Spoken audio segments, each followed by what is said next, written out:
The rising sun bathed the narrow streets of a humble neighborhood where simple houses lined up in irregular rows.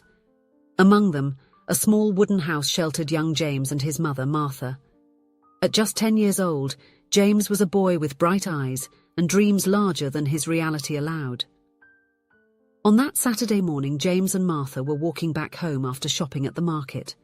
The heavy bags swung in their hands, constantly reminding them of the financial difficulties they faced.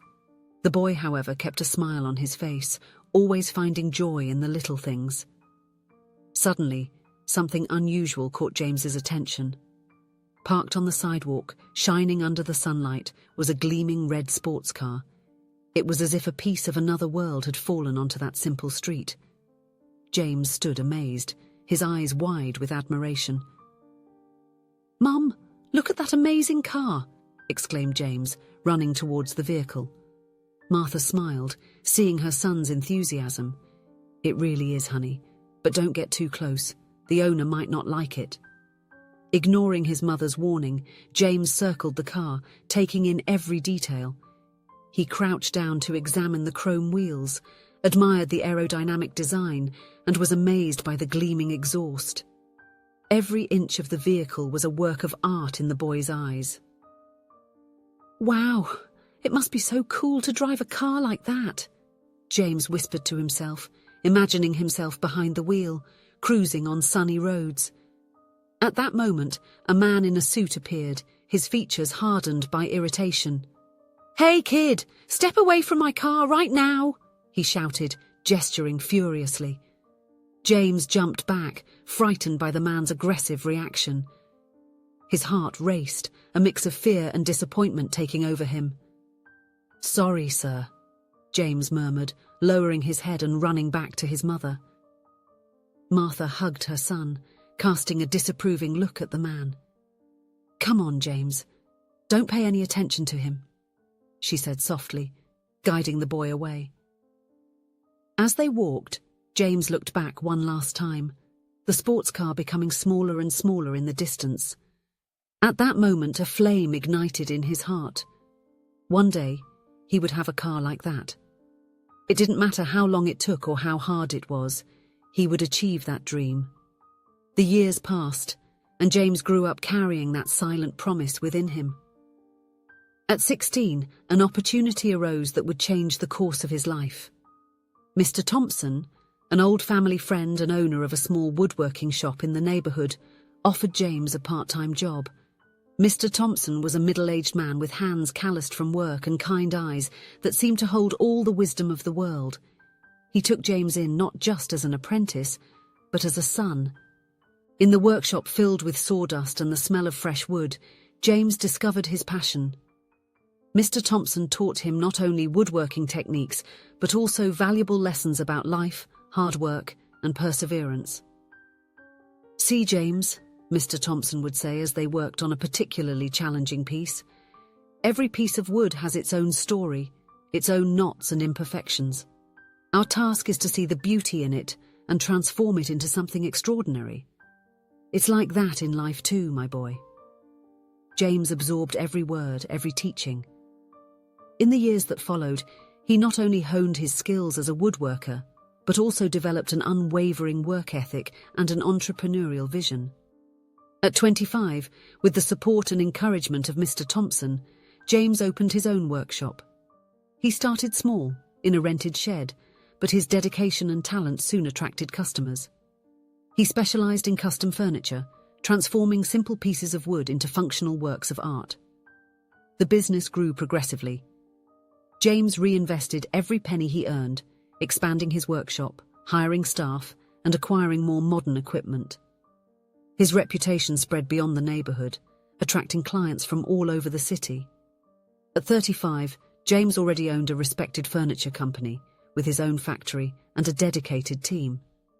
He married Laura, his high school sweetheart, and together they had 2 children, Emily and Michael. Professional success brought financial comfort, allowing James to provide his family with a life he had never dreamed of having as a child. They moved to a spacious house in a quiet neighborhood. The children attended good schools, and the financial concerns that had so plagued his childhood seemed like a distant past. However, amid all this, James never forgot his roots. Mr. Thompson, his mentor, now retired, was a frequent guest at the family's Sunday dinners. Upon turning 50, James decided it was time to fulfill that long-held childhood dream. He was going to buy the sports car that had fascinated him so much as a boy. On a Saturday morning, James headed to the most prestigious dealership in the city. After hours of examining various models, he finally found the perfect car, a gleaming red sports car, not much different from the one he had admired so many years ago. As he left the dealership, James felt a wave of accomplishment wash over him. The smooth purr of the engine, the smell of leather, everything seemed surreal. He decided to take a drive through his old neighborhood, a kind of tribute to the boy who once dreamed of this moment. Familiar streets passed by the window, bringing to light long-forgotten memories. James smiled, recalling moments from his childhood, the games with friends, the challenges, the little joys. Suddenly, a strange sound interrupted his thoughts. The car began to vibrate irregularly, and James realized something was wrong. He stopped right in front of a row of simple houses that reminded him of his former home. As James got out of the car, he realized the problem: a flat tire. Well, nothing I can't handle, he thought confidently. However, when he tried to locate the spare tire and the wrench, James found himself frustrated. The new car was unlike anything he had driven before, and finding the necessary tools was proving more difficult than he had imagined. While James examined the car, trying to figure out where the equipment was, a small group of residents began to gather around, curious about the luxurious vehicle parked on their street. James felt a bit uncomfortable with the attention. It was then that a young and determined voice stood out amidst the murmuring. "Hey guys, give the man some space. You're more of a hindrance than a help," said a boy of about 12 years old, gently moving the curious onlookers aside. The boy approached James, his eyes shining with admiration for the car, yet maintaining a surprisingly mature demeanor. "Hi, sir. My name is David. This car is really spectacular. Do you need help?" he asked, smiling. James smiled back, grateful for the boy's intervention. "Thank you, David. Actually, I do. It's my first day with this car and I can't find the wrench," he admitted. David frowned for a moment, thoughtful. "Wait a minute," he suddenly exclaimed. "My dad has a wrench. I can go get it for you. It's nearby," he said, pointing to a house across the street. Before James could respond, David had already dashed towards his house. In less than 2 minutes, the boy was back, breathless but smiling, holding a wrench. "Here it is, sir," said David, handing the tool to James. "Thank you very much, David. You are a very helpful boy," praised James, genuinely impressed with the boy's attitude. With the wrench in hand, James started working on the flat tire. David stayed nearby, watching every movement closely, occasionally asking questions about the car and offering help whenever he could. "This car must be very fast, right?" asked David, his eyes shining with curiosity. James smiled, remembering himself at David's age. "Yes, it is, David. But you know, speed isn't the most important thing. What really matters is the path you take to get where you want," he replied, feeling a bit wise. As they worked together to change the tire, James couldn't help but notice the similarities between David and himself as a child. The same curiosity, the same fascination with cars, the same willingness to help. It was like looking into a mirror of the past. Finally, after a few minutes of joint effort, the tire was changed. James stood up, wiping his hands on a cloth. "Thank you so much for your help, David. You were really amazing," said James, extending his hand to the boy. David shook James's hand, his chest puffed with pride.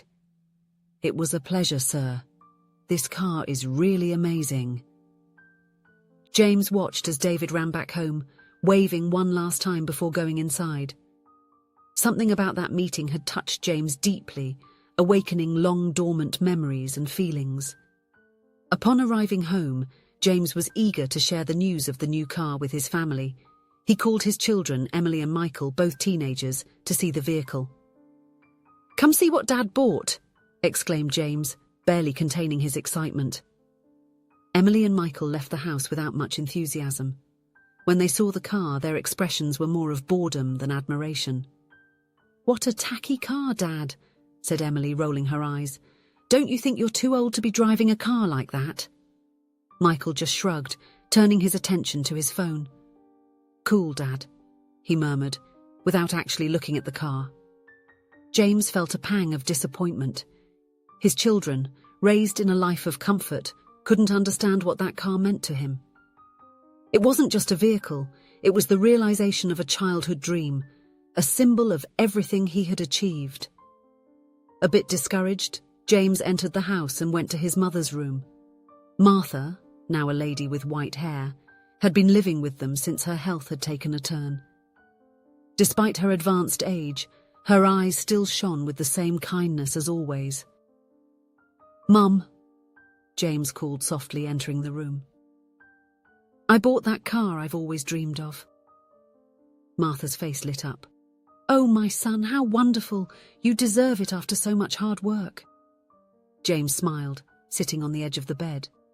He told his mother about the car, the drive through the old neighborhood and the incident with the flat tire. When he mentioned David, the boy who helped him, Martha smiled nostalgically. "Do you remember, James, when you were little and saw that sports car for the first time?" she asked. "And how that man was rude to you?" James nodded, the memory still vivid in his mind. "Were you kind to that boy, weren't you, James?" Martha asked. "Did you take him for a ride in your car?" The question took James by surprise. He realized that in his hurry to get home, he had done nothing but thank David. A wave of guilt washed over him. "In truth, Mom, I didn't do it," admitted James, embarrassed. Martha took her son's hand, her eyes full of understanding. "It's never too late to do the right thing, my son. Sometimes all a person needs is someone to believe in them, to show them a path." His mother's words echoed in James's mind. He remembered Mr. Thompson, how that kind man had changed his life by giving him an opportunity and guidance. Perhaps it was his turn to do the same for someone else. That night, James struggled to sleep. His mind was filled with memories and reflections. He thought about David, about the sparkle in the boy's eyes when he saw the car, his willingness to help. He thought about himself as a child, the dreams he had, and how they seemed so distant at the time. The next morning, James woke up early, determined. He had a quick breakfast and, to his family's surprise, left the house before anyone else was awake. James drove his sports car back to the neighborhood where he had met David. The streets were quiet that Sunday morning, with only a few residents starting to head out for their daily activities. Parking in front of David's house, James felt a mix of nervousness and anticipation. He got out of the car and walked to the door, hesitating for a moment before knocking. After a few moments, the door opened, revealing a middle-aged man with tired but kind features. "Can I help you?" he asked, looking curiously at James. "Good morning, sir," greeted James. "My name is James. Yesterday your son David helped me when I had a problem with my car. I would like to speak with him if possible." The man's face lit up with recognition. "Ah, yes, David told me about that. He was very excited. Please come in." James was led into a modest but welcoming room. Moments later, David appeared, his eyes widening in surprise upon seeing James. "Hello, David," said James, smiling. "I hope I'm not bothering you so early." David shook his head, still surprised. "No, sir. It's all right. Did you come back because of the car?" James laughed softly. "Actually, David, I came back because of you. I wanted to properly thank you for your help yesterday and, well, I wanted to make you an offer." David's parents joined them in the room, curious about what James had to say. James took a deep breath and started speaking. "David, yesterday you reminded me a lot of myself when I was your age. I was also fascinated by cars and dreamed of having one like this someday. But more than that, You showed me a kindness and a maturity that are rare to see." David listened intently, his eyes fixed on James. "When I was young," James continued, "I was fortunate to find a mentor, someone who believed in me and gave me an opportunity. He taught me not just a craft, but valuable lessons about life and hard work. It was thanks to him that I managed to get where I am today."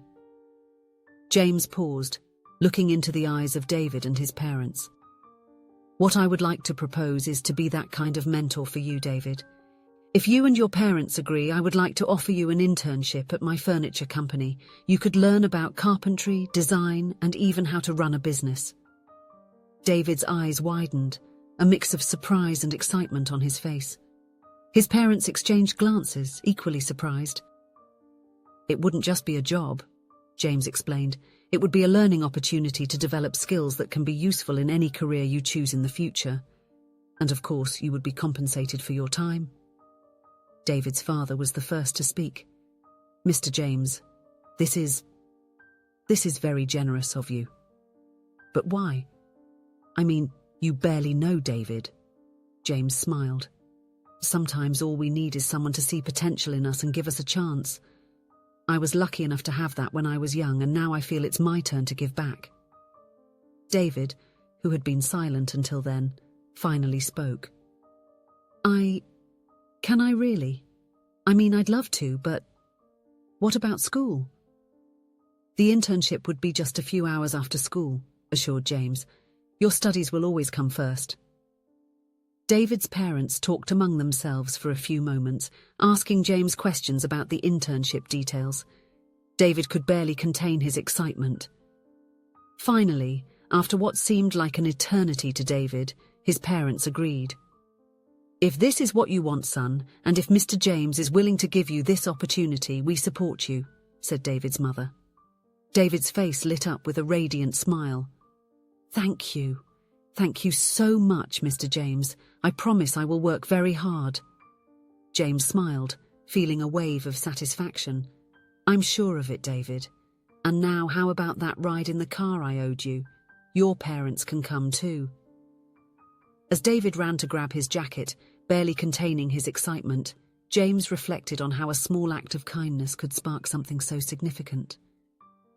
He had arrived thinking he was offering David an opportunity, but in reality, it was David who was giving him the chance to make a difference, to pass on the kindness he had once received.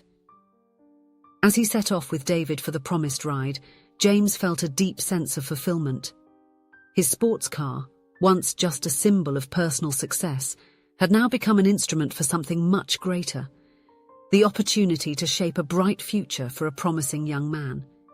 In that moment, James realized that true wealth wasn't in the material possessions he had acquired, but in the ability to make a difference in the lives of others.